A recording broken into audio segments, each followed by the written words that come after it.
എല്ലാവരും ഇവിടെ വരുമ്പോൾ ചോദിക്കും എന്തിന് TSMU എടുത്ത് TSMU പാടല്ലേ, പക്ഷെ എന്നാലും TSMU എടുത്തു. TSMU ക്ലിനിക്കൽസ് ഒക്കെ അടിപൊളിയാണ്, ക്യാമ്പസ് അടിപൊളിയാണ്, പിന്നെ ബാക്കിയുള്ള എല്ലാ സംഭവം സെറ്റാണ്. TSMU മൊത്തത്തിൽ സെറ്റാണ്.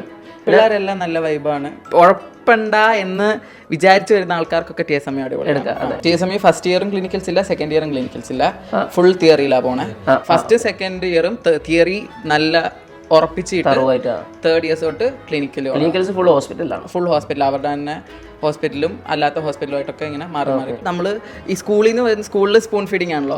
അപ്പം സാധാരണ നോർമലി കോളേജിൽ വന്നു കഴിഞ്ഞാൽ നമുക്ക് തന്നെ റിസർച്ച് ചെയ്യണം, നമ്മൾ തന്നെ സെൽഫ് സ്റ്റഡിങ് ചെയ്യണം. പക്ഷേ TSMUയിൽ ഒരു 70% സെൽഫ് സ്റ്റഡിങ് അവർ തന്നെ സഹായിക്കുന്നുണ്ട്. പ്രസന്റേഷൻസ് തരുന്നുണ്ട്, ഡയഗ്രാംസ് എല്ലാം തരുന്നുണ്ട്, ബുക്കുകൾ ഏത് റെഫർ ചെയ്യണമെന്ന് പറയുന്നുണ്ട്, അത് തന്നെ ക്ലാസ്സിൽ പഠിപ്പിക്കുന്നുണ്ട്.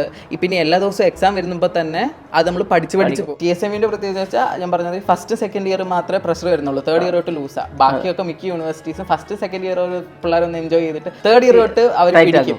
അപ്പൊ അവർക്ക് ഭയങ്കര ബുദ്ധിമുട്ട് വരും. ഞങ്ങൾ പിന്നെ തേർഡ് ഇയർ തൊട്ട് ഇങ്ങനെ സൂചിച്ചങ്ങ് പോകും.